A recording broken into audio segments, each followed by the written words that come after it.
watching some major military moves. The Pentagon reports it's preparing to pull thousands of U.S. troops out of Afghanistan. But U.S. officials tell Fox News that will happen only if a peace deal is reached with the Taliban. America's longest war has dragged on for nearly 18 years. About 14,000 American troops are in Afghanistan now, compared to 100,000 in 2010. Senior U.S. intelligence officials have warned Taliban militants could overthrow the U.S.-backed Afghan government if the U.S. military leaves the country. Also, the Trump administration announcing it's ripping up a nuclear arms treaty with Russia that has stood for many decades. President Reagan struck the historic agreement with the Soviets during the Cold War. The U.S. putting all the blame on Russia, accusing the Kremlin of stockpiling illegal missiles. Under that nuclear agreement, the U.S. and the Soviets got rid of thousands of nukes and other missiles, but now that deal's no more. Let's turn to the Fox News Sunday host, Chris Wallace. There's really more to this, Chris, because the Chinese don't have to play by that rule. So to say we sever the deal is true, but it's bigger than that. Yeah, let me just say, I was literally in that room with Gorbachev and Reagan and a few hundred other people as well when they signed that deal in 1987. You've been around a while. I have been around a while, and it was very exciting because it was the first time that they weren't limiting the increase in the number of weapons. They were actually cutting back. It was the zero option where they were going to eliminate all intermediate-range missiles. They had thousands of them. The Russians did, pointed at Europe. We had threatened to deploy them in Europe, pointed at Russia, and everybody agreed to go to zero. It was a big deal. As you point out, though, now, because back in 1987, China wasn't even a player in this. They weren't included in the deal. But in the meantime, so they were able to build and deploy as many medium-range missiles in Asia as they wanted. And they have pointed some at Japan, a lot more, hundreds more at Taiwan. And the U.S. is saying, one, that Russia has broken the deal in terms of the U.S. and Russia, but more importantly, that China isn't covered, so they want to have a deal that would include all the countries, including China. But as we can see, dealing with China isn't so easy. So it'll be very interesting to see whether they make a deal and limit the number of medium-range missiles, including China, or whether we're back in an arms race with these kinds of weapons as we were back in the 1980s. Then there's Russian interference.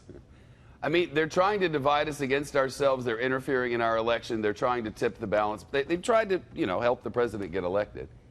And did you hear the president on the lawn today? Listen to this.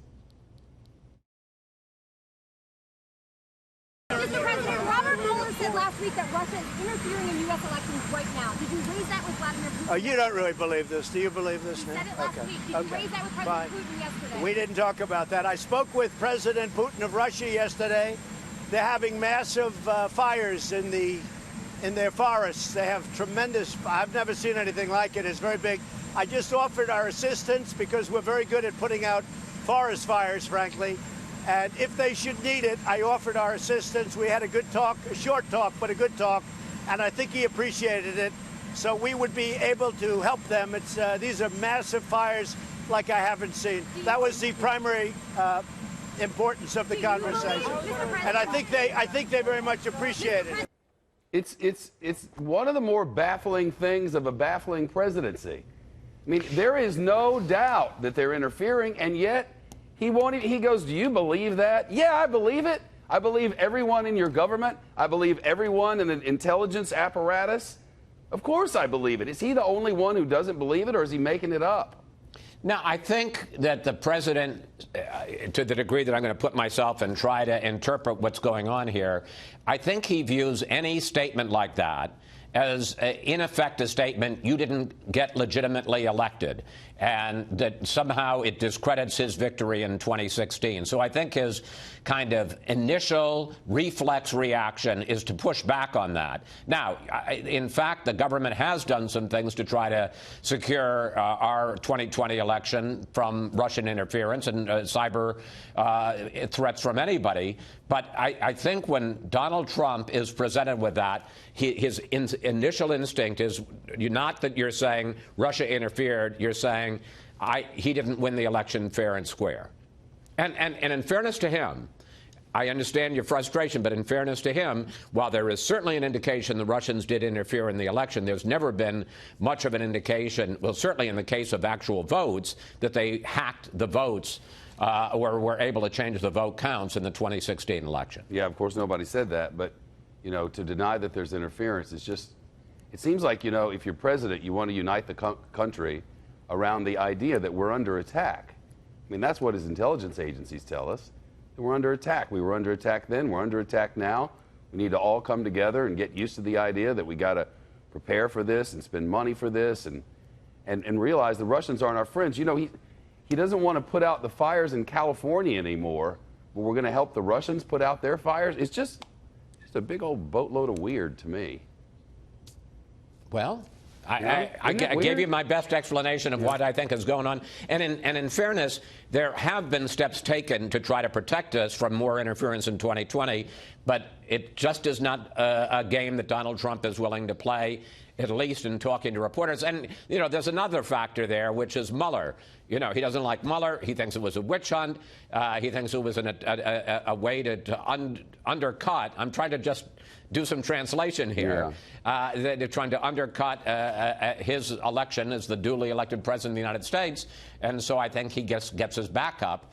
That doesn't mean that we're not trying to, you know, our intelligence agencies and other parts of the government aren't trying to do everything they can to stop Russian interference, but it's just not a game that Donald Trump's going to play. All right.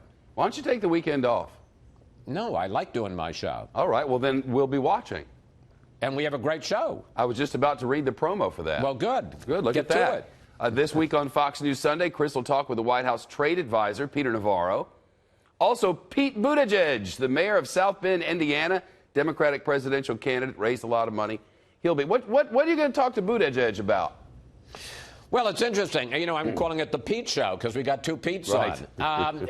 You know, it's interesting. When I did the town hall meeting with him up in New Hampshire, he was really soaring, and he'd had a couple of very good interviews in town halls and things like that. He's still in, you know, above most of them. He's not a 1%er. He's at 5, 6, 7, but he has dropped back. He's not in the top tier anymore, and I think one of the questions is, why not? How does he get himself back? Obviously, he had problems with the police shooting in South Bend, Indiana. How's he, you know, dealing on the whole issue, both of locally in his bailiwick, but also nationwide in terms of racial divisions, which obviously there are in this country. Yeah, there's no doubt about that.